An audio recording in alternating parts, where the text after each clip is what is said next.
நம்ம இப்போ kids லெஹங்காவோட stitching video பார்க்க போகிறோம்.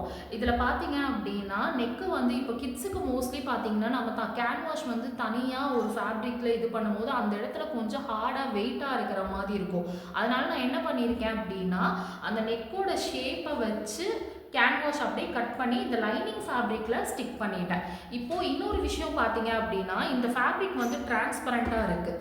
இப்போ இது வந்து இந்த செட்டிநாடு காட்டன் டிரான்ஸ்பரண்ட்டாக இருக்குது. நீங்கள் இப்போ அடித்து திருப்பும் போது பார்த்தீங்கன்னா இதில் ஒயிட் கலரில் நான் உங்களுக்கு ஜூமில் காட்டுறேன். பார்த்தீங்கன்னா இந்த ஒயிட் கலர் அப்படியே வந்து டிரான்ஸ்பரண்ட்டாக தெரியுது. அப்போது அதுக்கு நம்ம என்ன பண்ணணும் அப்படின்னா அந்த நெக்கோட ஷேப்லேயே ஒரு ஃபேப்ரிக் வந்து கட் பண்ணி எடுத்துக்கோங்க. கட் பண்ணிவிட்டு அந்த ஃபேப்ரிக்கை வந்து இதில் இப்படி ப்ளேஸ் பண்ணிக்கோங்க.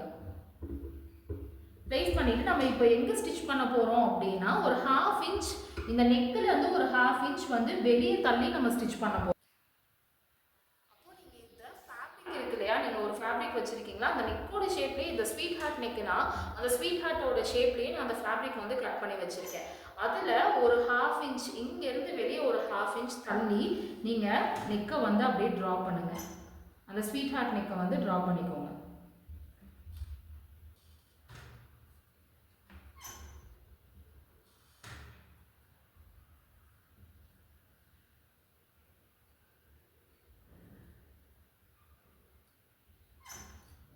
பண்ணிவிட்டு ஃபஸ்ட்டே இது வந்து வரைஞ்சிக்கோங்க. ஏன்னா ரவுண்ட் நெக்குன்னா நார்மலாக வந்துடும். ஸ்வீட் ஹார்ட்னா கொஞ்சம் இந்த இடம் வந்து உங்களுக்கு ஷார்ப்பாக வரணும். அப்போ தான் ஸ்வீட் ஹார்ட்டோட அந்த ஃபினிஷிங் வந்து பார்க்க நீட்டாக இருக்கும்.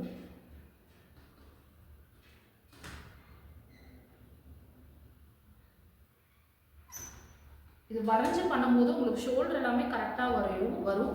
கரெக்டாக வரைஞ்சி பண்ணிக்கோங்க. இப்போ நான் என்ன பண்ணுறேன்னா இந்த கேன்வாஷ் மேலே இந்த ஃபேப்ரிக் வச்சுட்டேன். நம்மளோட மெயின் ஃபேப்ரிக்கோட ரைட் சைடு வந்து நான் வைக்கிறேன்.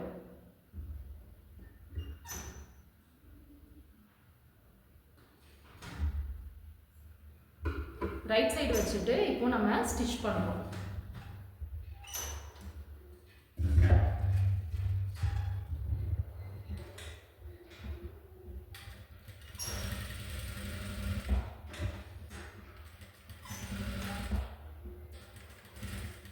கரெக்டாக அந்த ஸ்வீட் ஹார்ட்டில் ஸ்டாப் பண்ணி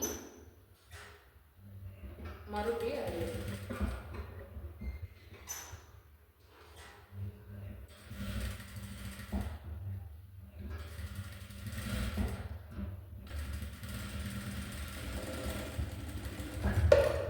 ஸ்டிச் பண்ணக்கப்புறம் நம்ம 1/2 இன்ச்சில் ஸ்டிச் பண்ணியிருக்கோம்ல, நமக்கு திரும்பும் போது அது ரொம்ப அந்த இடம் திக்காக இருக்கும். அதனால் ஒரு 1/4 இன்ச்சில் கட் பண்ணிக்கோங்க.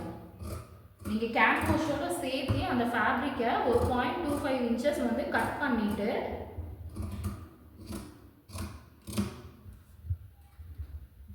சின்ன சின்ன நாச்சஸ் கொடுத்துங்க. மெயினாக அந்த ஸ்வீட் ஹார்ட்டோட இந்த பார்ட்டில் நல்லா டெப்த்தாகவே ஒரு நாச் கொடுக்கணும்.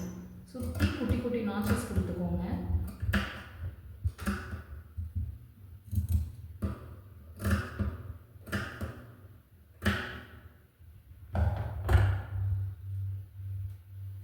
கொடுத்துட்டு இந்த ஃபேப்ரிக்கை இப்படி டர்ன் பண்ணி இந்த லைனிங்கில் இந்த இடத்துல எட் ஸ்டிச் போடுங்க. அப்போ உங்களுக்கு அந்த லைனிங் பீஸ் வந்து வெளியவே வராது.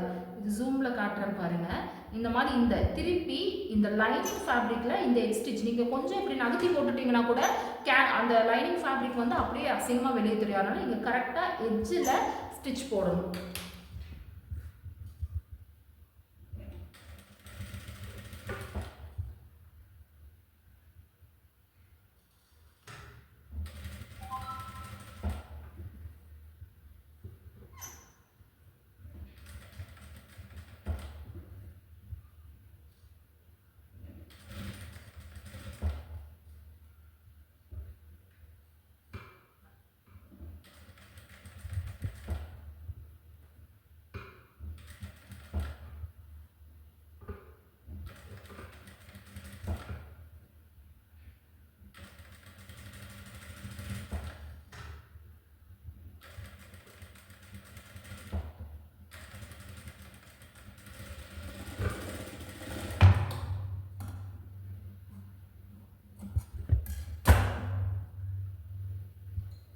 இப்போது இது இப்படி திருப்பும் போது நம்ம சப்போஸ் இந்த ஃபேப்ரிக் வந்து நம்மக்கிட்ட நம்ம வைக்கலை அப்படின்னா நம்ம இப்படி திருப்பும் போது இந்த ஒயிட் கலர் வந்து அப்படியே தெரிஞ்சிருக்கும். நம்ம இந்த ஃபேப்ரிக் வச்சனால பார்த்தீங்கன்னா அந்த கேன்வாஷை வந்து அந்த ஃபேப்ரிக் வந்து உங்களுக்கு மறைச்சிடும். இந்த மாதிரி பண்ணிவிட்டு உங்களுக்கு வேணும்னா அயன் பண்ணிவிட்டு எக் ஸ்டிச் போட்டுக்கோங்க. இப்போது இது ஸ்வீட் ஹார்ட் நெக் வந்து பர்ஃபெக்டாக வந்துருச்சு. நம்ம இங்கே எக் ஸ்டிச் போட்டுட்டு ஃபுல்லாக சுற்றி வந்து ஒரு ஸ்டிச் போட்டுக்கலாம். இப்போது நம்ம இதில் வந்து பார்த்திங்கன்னா கீழே இந்த ரா எட்ஜஸை எப்படி ஃபினிஷ் பண்ணுறதுன்னு பார்க்கலாம். அதுக்கு வந்து 2 இன்ச்சஸ்க்கு லைனிங் ஃபேப்ரிக் இல்லைன்னா மெயின் ஃபேப்ரிக் இருந்துச்சுன்னா main fabric, mostly lining fabric எடுத்துக்கலாம். இது கொஞ்சம் நல்லா திக்காக இருக்கிறதுனால நாங்கள் மெயின் ஃபேப்ரிக்கே எடுத்துருக்கோம். இந்த ஃபேப்ரிக் ஒரு 2 இன்ச்சஸ்க்கு எடுத்துக்கோங்க. லென்த்து வந்து இந்த லென்த்தோட ஒரு 1 இன்ச் எக்ஸ்ட்ரா எடுத்துக்கோங்க. இதை வந்து ரைட் சைடு வந்து இந்த இடத்துல கரெக்டாக ப்ளேஸ் பண்ணிவிட்டு 1/2 இன்ச் வந்து மார்க் பண்ணிக்கோங்க. இல்லைனா உங்கள் மிஷினில் இந்த மாதிரி இந்த இடத்துலையே வந்து இந்த மாதிரி இண்டஸ்ட்ரியல் மிஷின், நார்மல் மிஷின் எல்லாத்துலேயுமே இப்போ இந்த மாதிரி வந்துருச்சு. இதில் பார்த்தீங்கன்னா 1/4 இன்ச், 1/2 இன்ச், 3/4 இன்ச் இதுலேயே இருக்கும். இதை வச்சு கூட நீங்கள் இது பண்ணிக்கலாம். ஒரே இதில் போகிற மாதிரி இருக்கும் உங்களுக்கு ஸ்டிச்சு. அப்போது நீங்கள் இங்கே வச்சு இந்த 1/2 இன்ச்சோட லைனில் கரெக்டான துணி இருக்கிற மாதிரி வச்சு ஸ்டிச் பண்ணுங்கள். ரைட் சைடு வச்சு நம்ம ஸ்டிச் பண்ணுறோம். கரெக்டாக ரைட் சைடு வச்சு 1/2 இன்ச் போகிற மாதிரி ஸ்டிச் பண்ணுங்கள்.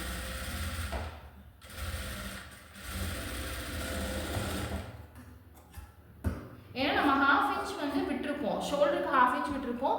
கீழே இதுக்கும் நிறைய பேர் 1/4 இன்ச்சில் அடிப்பாங்க. 1/4 இன்ச்சில் அடிக்கும் போது என்ன ஆகும் அப்படின்னா நம்ம இப்படி திருப்பும் போது த்ரெட்டாக வந்து அது இந்த இடத்துல ஒரு ஹோல்ஸ் மாதிரி விழுந்துடும். அதனால் எப்போவுமே ஷோல்டர் ஜாயிண்ட் கீழே 1/2 இன்ச் ப்ளஸ் ஏன்னா நம்ம வந்து ப்ளவுஸோட லென்த் மார்க் பண்ணும்போது நம்ம 1 இன்ச் விட்டுருக்கோம். இப்போ இந்த 1/2 இன்ச் ஸ்டிச் பண்ணிவிட்டு இதில் ஒரு 1/4 இன்ச் வந்து கட் பண்ணிடுறேன்.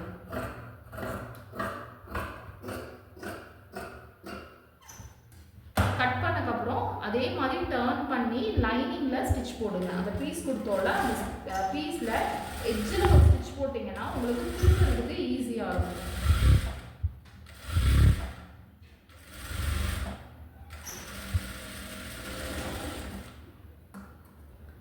ஸ்டிச் போட்டுட்டு ராங் சைட் திருப்பிட்டு ஸ்டிச் போட்டதுக்கப்புறம் இங்கே இதை இப்படி திருப்பிட்டு இந்த லைனிங் வெளியே தெரியாத மாதிரி இந்த பார்டரில் ஒரு ஸ்டிச் போட்டுருங்க.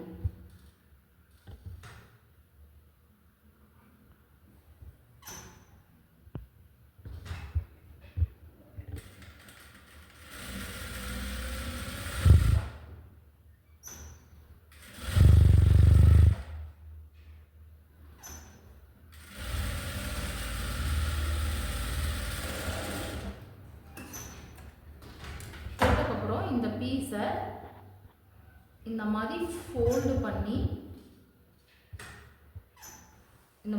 பண்ணி நிறைய பேர் பார்த்தீங்கன்னா வெளியே ஸ்டிச்சஸ் தெரியக்கூடாதுன்னு இந்த இடத்துல ஹெம் பண்ணுவாங்க. இல்லைன்னா லாங் ஸ்டிச் உங்களோடதில் லாங் ஸ்டிச் வச்சு ஸ்டிச் போட்டிங்கன்னா தெரியாது. நார்மலாக இது சேம் கலர் போடும்போது ஸ்டிச்சஸ் தெரியாது. ஆனால் நிறைய பேர் ப்ளவுஸுக்குமே நம்ம இந்த மாதிரி தான் அடிப்போம். ஆனால் இங்கே வந்து ஹெம் பண்ணுவாங்க. அது வந்து உங்களோட சாய்ஸ் தான், நீங்கள் என்ன வேணால் பண்ணிக்கலாம். ஆனால் நான் வந்து ஸ்டிச்சஸ் போடுறேன்.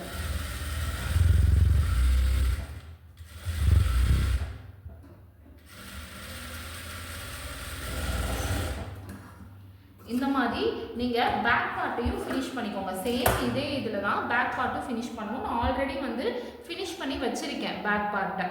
இப்போது நம்ம இதை சைடு வச்சு பார்க்கலாம், ஈவனாக வருதான்னு வச்சு பார்க்கலாம். பார்த்தீங்கன்னா சைடு பார்த்தீங்கன்னா 2 சைடும் வந்து ஈவனாக வந்துருச்சு. சப்போஸ் அன்ஈவனாக வந்துச்சு அப்படின்னா கொஞ்சம் பெருசாக இருக்குன்னா அந்த கீழே வந்து ஈவனாக வச்சுட்டு மேலே, ஏன்னா கீழே வந்து நம்ம ஆல்ரெடி பீஸ் கொடுத்து ஃபினிஷ் பண்ணிட்டோம். அப்போ மேலே இங்கே கொஞ்சம் அன்ஈவனாக இருந்துச்சுன்னா ஆம்ஹோல் கிட்ட ஒரு லைட் கட் கொடுத்துக்கோங்க. அதனால எந்த மிஸ்டேக் ஆகாது. ஆனால் நான் ஸ்டிச் பண்ணதில் ஈவனாக இருக்குது. இந்த சைடும் நம்ம வச்சு பார்க்கலாம். இந்த சைடும் கரெக்டாக ஈவனாக இருக்குது. இப்போ நம்ம என்ன பண்ண போகிறோம்னா இதில் ஹூக் பட்டி ஐப்பட்டி கொடுத்துட்டு ஷோல்டர் ஜாயின் பண்ணுறோம். ஸ்லீவை வந்து ஒரு பீஸ் கொடுத்து கவர் பண்ணிவிட்டு ஃப்ரில் வைக்கிறோம். இது பண்ணிட்டோம் அப்படின்னா நம்மளுக்கு ப்ளவுஸ் பார்ட் வந்து முடிச்சிச்சு. ஹூக் பட்டி ஐப்பட்டி வந்து நான் எவ்வளோ எடுத்திருக்கேன் அப்படின்னா, அதாவது ஹூக்குக்கு வந்து நான் வந்து 2 இன்ச்சஸ் 2.5 இன்ச்சஸ் எடுத்திருக்கேன். ஐப்பட்டிக்கு வந்து 3 இன்ச்சஸ் எடுத்திருக்கேன். இப்போது இது வந்து நம்ம ஸ்லீவ்லெஸ் தான் அப்படின்னு ஆல்ரெடி சொல்லியிருந்தோம். இதில் எல்லாமே ஃபினிஷ் பண்ணியாச்சு. இது எல்லாமே மோஸ்ட்லி உங்களுக்கு தெரியும். ஹூக் பட்டி இப்போ இதில் நார்மலாக பார்த்தீங்கன்னா நான் ஹூக் பட்டி பெட்டி ஐப்பட்டி வச்சு ஷோல்டர் ஜாயின் பண்ணி என்னால் ஃபினிஷ் பண்ணிட்டேன். இந்த ஹூக்கு பெட்டி ஐப்பட்டி வைக்கிறது ஷோல்டர் ஜாயின் பண்ணுறதெல்லாம் உங்களுக்கு ஆல்ரெடி தெரியும். அதை எடுத்து ஒரு லென்த்தாக வீடியோ போக வேண்டாம் அப்படின்ட்டு தான் ஆல்மோஸ்ட் இது பார்க்குறவங்க வந்து ஸ்டிச்சிங் தெரிஞ்சவங்க தான் பார்ப்பீங்க. அவங்களுக்கு இந்த மாதிரி சிம்பிளான விஷயமெல்லாம் தெரியும். ஆனால் ஷோல்டர் ஜாயின் பண்ணுறது மட்டும் 1/2 இன்ச்சில் ஜாயின் பண்ணிக்கோங்க. ஏன்னா நம்ம ஷோல்டர் ஜாயினுக்கு வந்து 1/2 இன்ச் விட்டுருக்கோம். இப்போது இந்த ஆர்ம் ஹோலை வந்து நம்ம கிராஸ் பீஸ் கொடுத்து ஃபினிஷ் பண்ணணும். ஏன்னா நம்ம வந்து இது ஸ்லீவ்லெஸ் தான், அதனால் இந்த மாதிரி கிராஸ் பீஸ் கொடுக்கணும். அதுக்கு வந்து அது எப்படி கொடுக்கணும் அப்படின்னு நான் உங்களுக்கு சொல்கிறேன். ஒரு சைடு நான் ஃபினிஷ் பண்ணி வச்சுருக்கேன் பாருங்கள். நெக்ஸ்ட் சைடு நம்ம எப்படி பண்ணுறோம் அப்படின்னு பார்க்கலாம். இந்த மாதிரி கிராஸ் பீஸ் எடுத்துக்கோங்க. கிராஸ் பீஸ் வந்து 1.5 இன்ச்சுக்கு இருக்கணும். இது பார்த்தீங்கன்னா பயஸ் பீஸ்ன்னு சொல்லுவாங்க, உங்களுக்கு தெரியும். ஸ்ட்ரெயிட் பீஸ் இல்லை, கிராஸ் பீஸ். ஏன் கிராஸ் பீஸ் யூஸ் பண்ணுறோம்? இந்த இடம் இப்படி வளைஞ்சு வரனால நம்ம கிராஸ் பீஸ் தான் யூஸ் பண்ணணும். இந்த இடம் எவ்வளோ இருக்கோ, இந்த ஆர்ம் ஹோல் சர்க்கம்ஃபரன்ஸ் எவ்வளோ இருக்கோ அதை விட ஒரு 1 இன்ச் ஜாஸ்தி எடுத்துக்கோங்க. இது வந்து ரைட் சைடு. இந்த ரைட் சைடு வந்து இப்படி வைக்கிறோம். இதுக்கு லைனிங்க்கு ரைட் ராங்கெல்லாம் இல்லை. ரைட் சைடு வந்து இந்த மாதிரி வைங்க. வச்சுட்டு நான் ஆல்ரெடி சொன்னேன், நெக்கு ஸ்டிச் பண்ணும்போது ஒரு 1/2 இன்ச்சு, இந்த சைடு ஒரு 1/2 இன்ச் போயிடும் அப்படின்னு சொல்லியிருந்தேன். அப்போது நீங்கள் இந்த சைடு வந்து 1/2 இன்ச்சில் ஸ்டிச் பண்ணிட்டு வாங்க.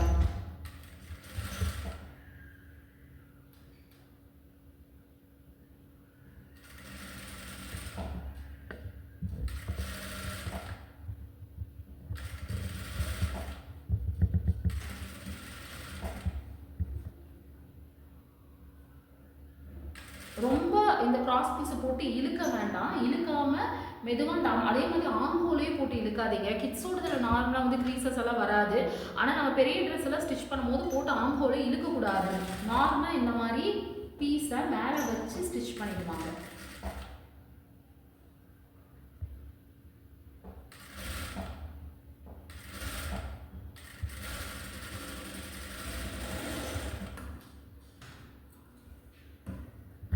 ஸ்டிச் பண்ணிவிட்டு எப்போவுமே இது வந்து இங்கே 1/2 இன்ச் இருக்கும்போது திருப்பாது.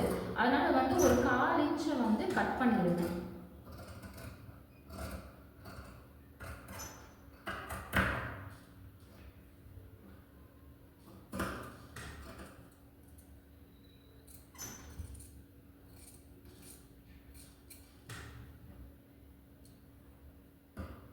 கட் பண்ணிவிட்டு நாச்சஸ் கொடுத்துட்டு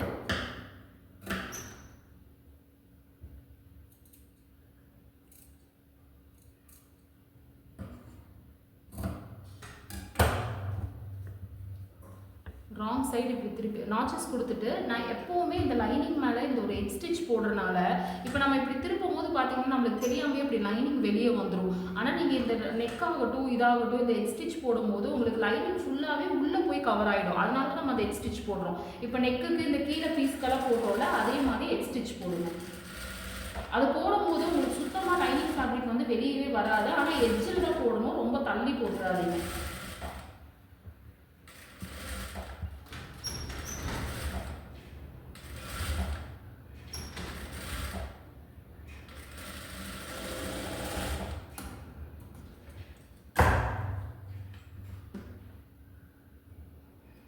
போட்டுட்டு இதை ராங் சைட் திருப்பி இப்படி டபுள் ஃபோல்ட் பண்ணுங்கள். இந்த பிசர் இருக்குல்ல, இதை ஃபஸ்ட்டு இந்த ரா எட்ஜஸை இப்படி ஃபோல்ட் பண்ணிவிட்டு மறுபடியும் இன்னொரு ஃபோல்டு பண்ணிங்க அப்படின்னா இந்த இடம் வந்து நீட்டாக கவர் ஆகிடும். இதுவுமே பார்த்தீங்கன்னா நிறைய பேர் ஹெம் பண்ணுவாங்க. நான் ஹெம் பண்ணல, உங்கள் இஷ்டம் தான். நீங்கள் ஹெம் வேணாலும் ஹெம்மிங் வேணாலும் பண்ணிக்கோங்க. இதை வந்து திருப்பி நான் இப்போ ஸ்டிச் போடுறேன்.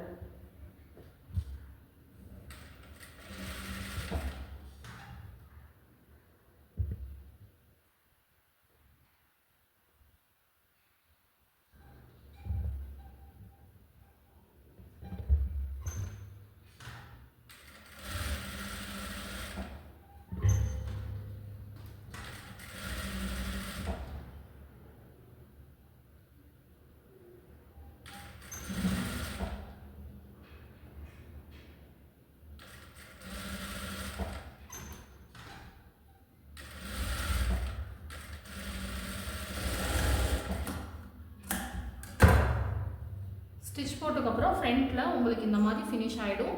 இதுக்கப்புறம் நம்ம இந்த இடத்துல வந்து அந்த பார்டரை எடுத்து ஃப்ரில் மாதிரி வைக்க போகிறோம். இப்போது இந்த ஃப்ரில் பார்த்தீங்கன்னா இது வந்து பார்டரை தான் நம்ம ஃப்ரில்லாக கொடுக்க போகிறோம். ஆனால் இது இவ்வளோ பெருசாக இருக்குது. ஆல்ரெடி அவங்க ஷோல்டரே பார்த்தீங்கன்னா குட்டி ஷோல்டர், அதில் இவ்வளோ பெரிய ஃப்ரில் கொடுத்தீங்கன்னா அந்த ஸ்லீவுக்கு வெளியாக நல்லா இருக்காது லுக்கு பார்க்க. அதனால் இந்த ஃப்ரில் வந்து நம்மளுக்கு வந்து அவங்களுக்கு வந்து ஒரு 1.5 இன்ச்சஸ் போதும். அப்போ இந்த நடுவில் இருக்கிற ஃப்ளவர் மட்டும் நம்ம இதுவும் இது வரைக்கும் எடுத்துக்கலாம். இந்த மயில் டிசைனும் இது வரைக்கும் எடுத்துக்கலாம். இது ஃபோல்டிங்கில் போய்டும். இது வந்து நம்ம மடிச்சடிக்கும் போது இந்த டிசைன் மட்டும் பார்க்க நல்லாயிருக்கும். அப்போ இந்த சென்டர் டிசைன் மட்டும் இந்த லைன்ஸ் எல்லாம் வேண்டாம், இதெல்லாம் நம்ம கட் பண்ணி எடுத்துடலாம்.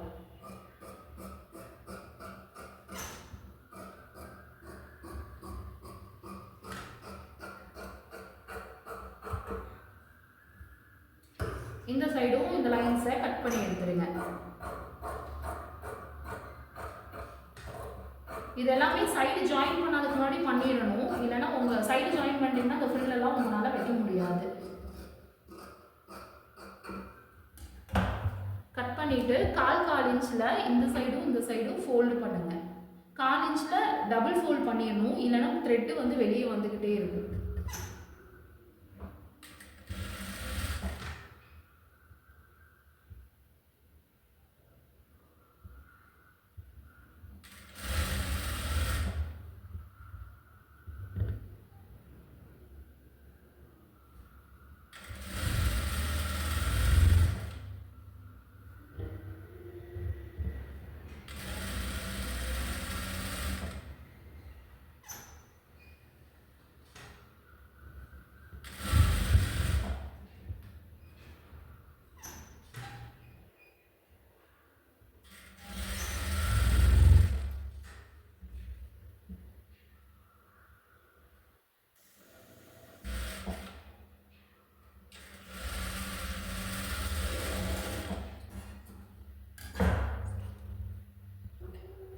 இப்போ நம்ம இது வந்து 2 சைடும் ஸ்டிச் பண்ணிட்டோம். இந்த மயில் டிசைனும் இந்த டிசைன் மட்டும் சென்டரில் வர மாதிரி. இது என்ன பண்ண போறோம்னா ப்ளீட் எடுக்க போகிறோம். அந்த ப்ளீட்டை வந்து எடுக்கும் போது சென்டரில் ஸ்டிச் போடணும். இந்த மாதிரி ப்ளீட் தள்ளி எடுங்க. ஏன்னா என்கிட்ட பார்டர் கம்மியாக தான் இருக்குது. எனக்கு இந்த சர்க்கம்ஃபரன்ஸே கொஞ்சம் ஜாஸ்தி வருது, அது டபுளாக இருக்குது. அதனால் நான் கொஞ்சம் தள்ளி எடுத்தால் தான் நம்மளுக்கு பத்தும். இப்போ நான் எப்படி எடுக்கிறேன்னு பாருங்கள். இதோட சென்டரில் வந்து ஸ்டிச் போடுறேன். ஒரு 1.5 இன்ச்சஸ்க்கு பிளெயினாக ஒரு ஸ்டிச் போடுறேன். ஏன்னா சைடு ஜாயின் பண்ணல, அந்த இடத்துல ப்ளீட் வந்தால் சைடு ஜாயின் பண்ணுறதுக்கு கஷ்டமாக இருக்கும். இப்போது நான் வந்து தள்ளி தான் ப்ளீட் எடுக்கிறேன், ரொம்ப பக்கத்தில் எடுக்கலை. ஏன்னா எங்கிட்ட ஃபேப்ரிக் வந்து அந்த பார்டரோட ஃபேப்ரிக் எங்கிட்ட கம்மியாக இருக்குது.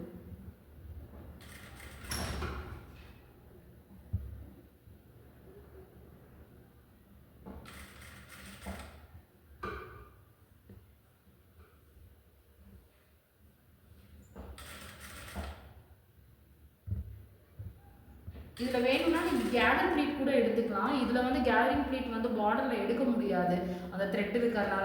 இந்த சைடு வந்து இந்த த்ரெட் இருக்கிறனால நம்ம கேதரிங் எடுக்கும் போது நூல் கட் ஆகும். அதனால் நான் ப்ளீட்டட் மாதிரி எடுக்கிறேன். கொஞ்சம் தள்ளியே எடுங்க. உங்ககிட்ட ஃபேப்ரிக் இருந்துச்சுன்னா நீங்கள் நல்லா ஓவர்லாப் பண்ணி எடுத்துக்கோங்க, அது பிரச்சனை இல்லை.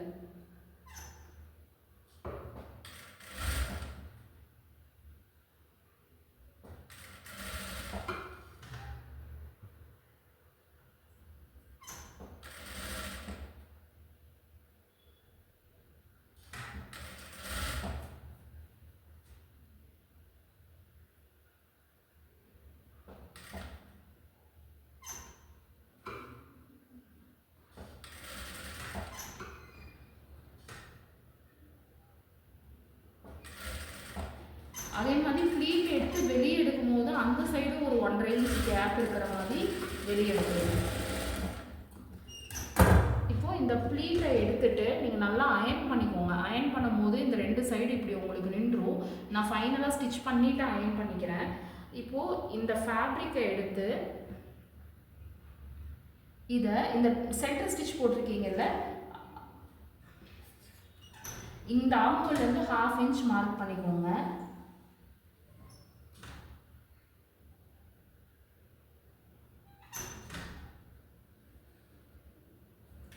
½ இன்ச் மார்க் பண்ணிவிட்டு இந்த சென்டர் ஸ்டிச்சை வந்து அந்த ½ இன்ச்சில் வைங்க. வச்சு ஸ்டிச் பண்ணிவிட்டு வந்துடுங்க.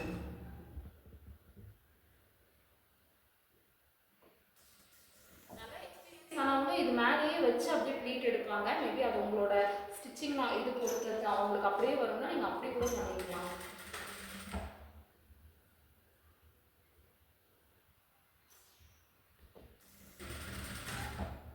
அயன் பண்ணிட்டீங்கன்னா உங்களுக்கு கரெக்டாக நின்றும். நான் இது முடிச்சதுக்கப்புறம் ஸ்டீம் அயன் பண்ணிடுவேன்.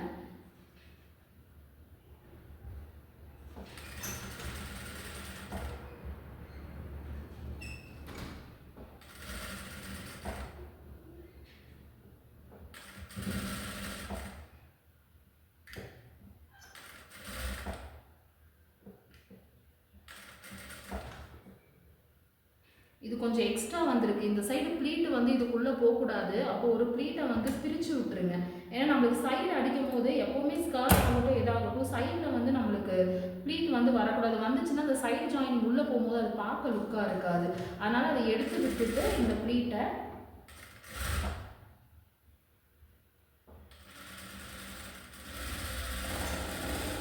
இந்த மாதிரி பண்ணிடுங்க. இப்போது நம்மளுக்கு இந்த ஸ்லீவில் அழகாக இந்த ப்ளீட் வந்துடும். இது இப்படி வச்சு அயன் பண்ணும்போது உங்களுக்கு நீட்டாக இருக்கும் பார்க்க. இப்போ சைடு இருக்கிறத கட் பண்ணிடலாம்.